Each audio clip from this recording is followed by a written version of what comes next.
you're very supportive. You've always been supportive. And I think every time I've been live, you've probably been there, supporting me in the comments.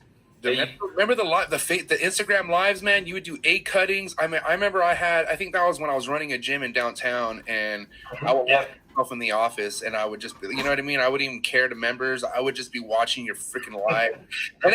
And mainly I would like it because you would always shout. You didn't shout anybody out, but you would shout me out whenever you'd see me, and so would Pops. And I was like, that right there meant a lot to me. That was the kind of shit where I was like, wow, this guy's, he's right. He's seeing me. Like, he knows I'm here. So, I want to talk about that a little bit. So, because it kind of takes me back, and I feel bad that I'm not hammering it as much as I used to. But 2017 was such a special year for social media because, for one, that's when we first got the live feature. That's the 2017, maybe it was late 16. That's when the live feature was dropped. I mean, I remember early 2017, no one did stories. You would see I would follow say 500 people, and you would have 2 or 3 people that was using the story feature. Yeah. So I mean, not to brag or anything, but I was a very early adopter or adapter of using these features. Yeah, hell yeah. And that's kind of like one thing. I mean, I don't go crazy on YouTube or nothing, but it's something I was always proud of on Instagram. Is I always adapt the feature very quickly when it comes out and test it. So that the one-on-one connections created through all the live videos and really giving people a peek, behind the scenes, it was just so fantastic at building my following. That's I feel like it was my biggest breakout year. And kind of got away from it. Really should bring it back because no one really does live videos on Instagram at all. No, it's kind of fallen off a little bit. Like a forgotten feature, man. Yeah, I mean, a couple people still use it. Like there's the people who are out there to freaking network and just nonstop grind. They use every feature possible, right? So they use the Facebook Live, they use the Instagram Live. It's like Gary Vee says, it's all free marketing. You know what I mean?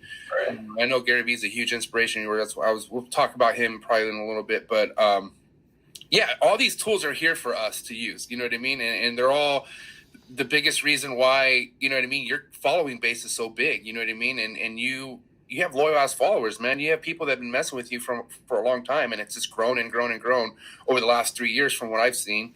How do you deal with all these followers, bro? I know your DMs are always packed. I know you always got stuff going on.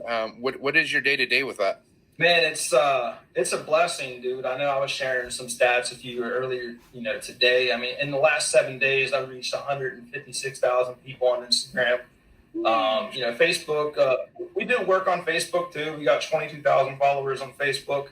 YouTube, like I say on every one of my podcasts, I've completely fucked up and didn't take off on YouTube. But hey, I still have a presence there, and that's what's important. Is at least I have some videos out, and there's always a future for that. But as far as the DM goes, it's tricky, man. And I'm considering taking someone under my wing and kind of giving them access to my DM, because here's a couple things. I already cultivated a lot of relationships that I continually chat with, for you or Martin or anybody, a lot of people. In general. Talk to the Reptile guy and just tons of people. But I have this influx of new messages that come in constantly. And I just don't have time to get to those anymore. And I'm sure a lot of people can, even you probably, a lot of people can relate to that. You already have your homies and regular customers, but there's this folder of new messages that just never gets touched. And I'm look, I could probably sit down and reply to those hundreds of messages that are in there. But guess what happens when I reply? All of a sudden I reply to 200 messages. I get 200 replies. And then I reply to those 200 messages, and then I get another 200 replies. And before you know it, I could spend every waking moment of the day messaging people. And that's really not the lifestyle I want, and I don't need to have, because I already do a ton of messaging anyway. Several hours a day I'm messaging. Yeah. And I just can't do it 24/7. I mean, for this podcast, I counted today. I have 255 snakes. I was because I was kind of curious. People are always how many snakes do you have? And I always say, I don't know, 250, 300. But yeah, for sure.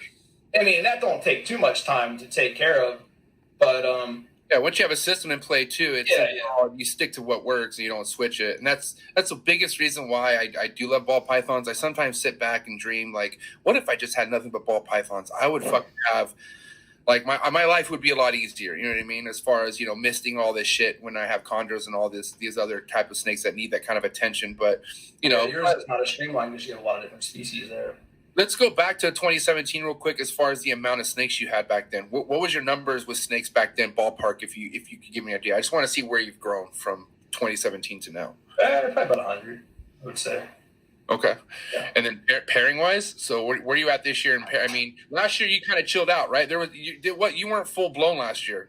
Well, I like your observation there. Last year was actually my best year, but I was particularly quiet last year as far as production. I leaked out my production a little bit, but I was very quiet. There were clutches that hatched and got put in my racks I never even spoke on. It was.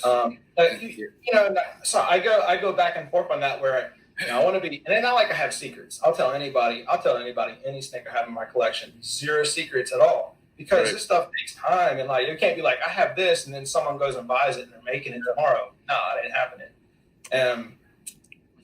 But I'm sorry, what was the question? You said a brain fart there. We're talking about as far as the pairings you have. So. Oh yeah, okay. So 2015 was I had 5 clutches. 2016 I had 21 clutches. 2017 was right at 20, I think, or 22 or something like that. And then last year I did 36 clutches. And then this year is looking early.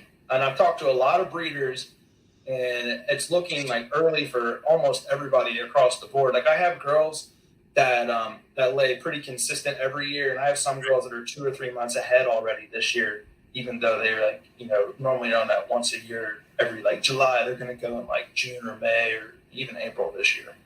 So let me ask you this. You said you have females that kind of lay regularly for you, right? Yeah. Now, is it about what would you say the time frame is? So let's say they ovulated April of 2019.